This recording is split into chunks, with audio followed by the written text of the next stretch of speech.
Ayun si Doctor, oh. Dr. Joe. Oh, here. You want to see? Ang dami nito. Sibin mo 200 artists. Look at the work.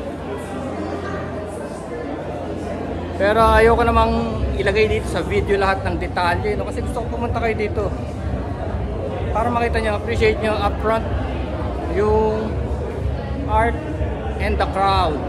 Pinag-usapan ng mga tao dito puro art and puro nature.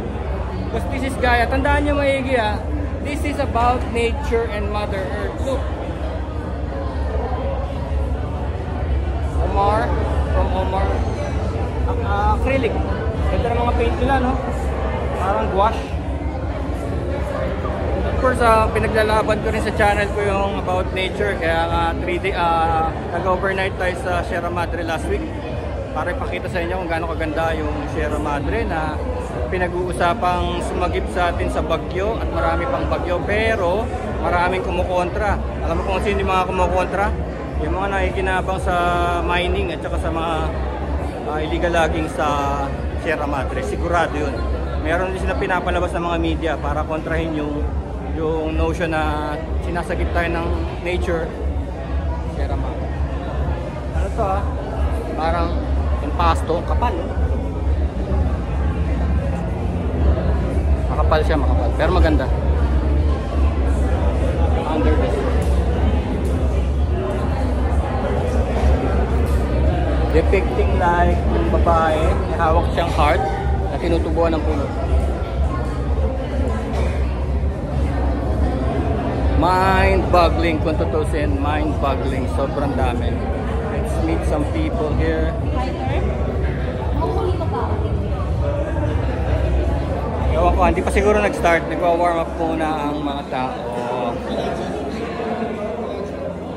Ang ganda nito. Ito, siguro, ang ganda, oh. Katignan mo, ito yung corrosion talaga, natural corrosion. Pinapabayaan ni Doctor yan. Pero actually, hindi siya kinakapitan ng rust. Talagang yung stainless siya. Kaya lang natural corrosion. Ganda, di ba? Ito ang transition. Corrosion, tapos nag-copper, tapos lang. Pag pinalish mo, isa stainless. Oh, ito. Kemet short to. I think, kemet short to. Ito yun. Ito yung kemet short. Ayun, oh. Nature sa Barisa. Tagapangalaga ng daigdig. Tagapangalaga ng daigdig. Look. Tignan nyo mabuti, ah. Tignan nyo mabuti. Meron pa rin wire mesh.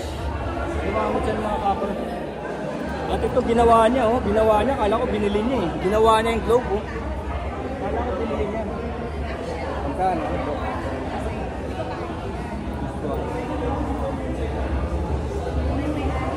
Wow, maganda, oh. And well lighted. Ganda, ganda ng ano. Tandaan niyo si Melchor gumagawa to ng mga ano, mga ship, nautical ang tema niya. Ayoko na siya gumawa ng ganito.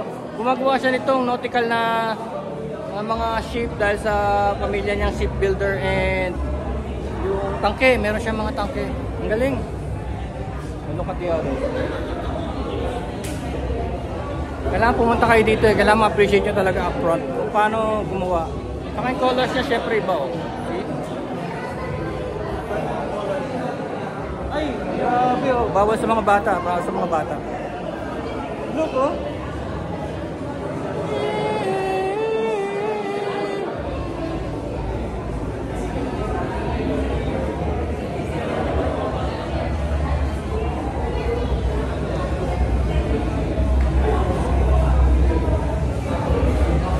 So kita nyo, ha, kita nyo yung gawang ano, ha, gawang Melchor sa Barisa. Actually si Brother Melchor, ano yan, dati sa ABS-CBN, ano siya, prop designer.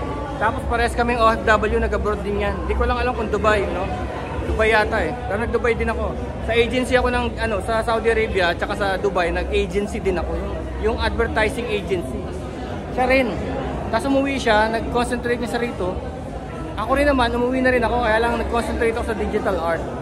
Tapos lately lang ako pumasok dito sa mga actual art kasi nakilala ko sila. And up to now, kung mahilig kayo sa art, kung mahilig talaga kayo sa art, meron kayong mapupulot sa bawat punta nyo sa mga art gallery. Meron kayong mapupulot. Okay. Ay, ito, tignan nyo yung tinatawag na ano, yung parang pinagtagpilang na papel. Yung mga cutout sa magazine, lalagay nyo sa frame, may tawag dyan. Posible namang hindi nyo kaya yan. Sabihin nyo walang artist in nyo. Hindi na yan nagda-drawing. Kinuha lang yan, cutout lang yan sa papel. Diba? Eh, ito pa. Tignan nyo ito sa taas, oh. Oh. Yan, oh. Look, oh. Tignan nyo. Puro cardboard and ano, tas kinulayan lang.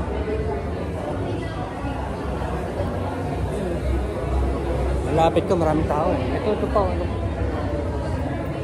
Actually, yung para ma-introduce kayo sa art, alam niyo yung first time na gusto niyo mag-drive pala malayo sa bahay niyo, yung start pala kayo mag-drive, di ba first time, mag-drive, kailangan lumayo ka mag-isa mo, di ba? Wala na yung father mo, no? Wala na yung mother mo, yung ate mo, wala na. Kailangan, meron time na kailangan mag-detach ka na. Ganun sa art, kailangan kumuha ka ng pintura at brush, at kailangan niyo mag-brush stroke. At doon na magsisimula yun. Automatically. Pag nag-stroke na kayo, malalaman nyo na lahat ng klase ng brush, klase ng paint. Oy, master, how are you? Hello! Kailan naman ako? Art vlog! Kasali ka? Artist din siya. Hello, kasali ka? Si Melchor dyan? Wala ko pala, no? Sa loob. Sige. Oh, ang ganda. Ito, parang ito. Parang ganyan.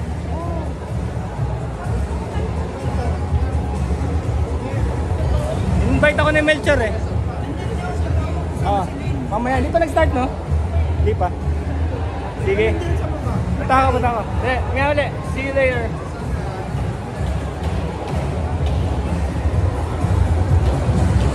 Oh, here we go. Ako, may music. I have to cut it out.